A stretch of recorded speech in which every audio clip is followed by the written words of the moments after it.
The Las Vegas Raiders 2021 season ended in Cincinnati in the wild card round of the playoffs, and despite the disappointing playoff loss, there are a lot of positive takeaways from the 2021 season. The Raiders went through some shit this past year, and no one would have blamed them if they threw in the towel and pretty much said a word that rhymes with "duck it." But this team did not do that. Sure, they had their moments like a double-digit loss at home to the Bears and a loss on the road to the Giants, but time and time again, this team bounced back. And the question now for the Raiders, who recently fired general manager Mike Mayock, what's next? Well, in today's video, we are going to be breaking it all down, so without further ado, let's begin. The first question when asking what's next for the Raiders, or first two questions, are what's the deal with interim head coach Rich Bisaccia and quarterback Derek Carr? The order does not matter, but those questions must be asked. The benefits to keeping Rich long-term is obvious. The players love him, and we often hear about players in Detroit giving 120% every play for Dan Campbell because they love the guy, and it is the exact same thing in Vegas. Everyone loves Rich, and you hear the players talk about how much they love and respect the guy, and there was even an audio clip from Wild Card Weekend from one of the players that said something like, "Coach, I just want to let you know how great of a job you're doing." And Rich had to deal with some shit this year. From John Gruden's emails being leaked on a Friday, then the team lost to the Bears by double digits 2 days later, to not even a month later, Henry Ruggs makes a life-altering decision, and that week the team proceeded to lose to New York to the Giants. And then, of course, somewhere mixed in with this was Damon Arnett waving a gun around.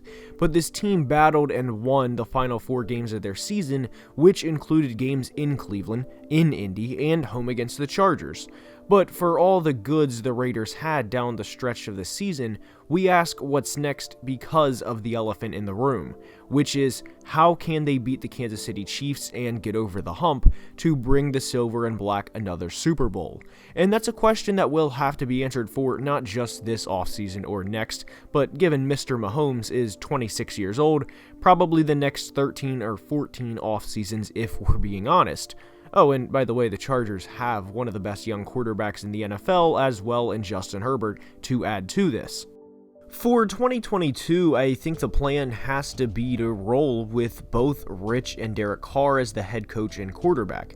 Sure, they probably won't win a Super Bowl, but I think with the Raiders, you have a team that's shown at times over the past few years they can be elite, and then at times, well, certainly not that. The same is true with Derek Carr's consistency. In week 1 of this year on Monday night, Carr threw for 435 yards and the Raiders won in dramatic fashion over the Ravens, and within that game, Max Crosby, who has become one of the more dominating pass rushers in the entire NFL, made his presence known. Nationally, that is. Raiders fans, of course, already knew. The Raiders then started out 3-0 with wins in Pittsburgh and home against the Dolphins. They were 5-2 heading into the bye, then dropped 3 in a row off the bye, and ultimately 4 of 6, with their only win being against Dallas on Thanksgiving Day. But it was the way the Raiders finished the year once Rich had his feet under him and wasn't dealing with huge distractions like, well, Henry Ruggs and Damon Arnett. And because of the strong finish and how much the players love and care for him, combined with the Raiders being in the division and spot that they're in as a franchise, it really doesn't hurt anything to keep Rich around for a year and to not only see what he has, but to see if he is the best available option long term. The worst case scenario for the Raiders would be if they let Rich go and try to hire someone, and the hot name right now is Jim Harbaugh, but excluding Harbaugh for the moment, and asking, what if Rich went to be a coach somewhere else and won multiple playoff games because another NFL organization believed in him and gave him some stability, something he did not have a lot of in his interim year. Another reason why I loved the idea for the Raiders to keep Rich and Derek Carr for another year, despite Carr being a veteran and not having won a playoff game yet, is because it's not going to hurt them in the long run. We know the Chiefs are going to be good for a while, and we expect the Chargers to as well. The Raiders are in a state where they're a little better than mediocre, but they are not well, more than likely not going to represent the AFC in a Super Bowl and win 3 straight games on the road to get there. That's where the "it doesn't hurt them in the long run" comment comes into play, because if they have another year at 8-9, 9-8, or 10-7, well, they're probably not going to win the AFC West with one of those records, and you get a full season of Rich and Derek together, along with a full offseason of everyone buying in. And you'd like to think the Raiders will draft a weapon for Derek Carr at receiver to have a good offense of Carr, Renfrow, Darren Waller, and a rookie receiver. And I was speaking on the pass game there. I did not intentionally leave Josh Jacobs out, who is a good player in his own rights. So if the Raiders have a year where they're another wildcard exit or even miss the playoffs, then I think you move on, blow things up, and start over. And whoever they hire next as general manager, I think already has an idea of what they want to do with this roster. Carr and Bisaccia could both be moved on from in the next 2 months. But I do think the best plan possible for this team is to give Rich and Derek 1 full year together. These guys' energy and passion for football, the Raiders, and winning is palpable, and for what it's worth, the Raiders nearly swept the big bad Kansas City Chiefs in 2020, so them seriously competing for the division is not out of the realm of possibilities. I just personally have my doubts of them actually doing that, actually winning the division. We just can't have losses to teams like the Washington football team and these 28-point and 39-point defeats to the Chiefs like they had in 2021, and I purposefully did not include the Bears and Giants in there lumped in with the Washington football team because of everything that was surrounding both of those games when they were played.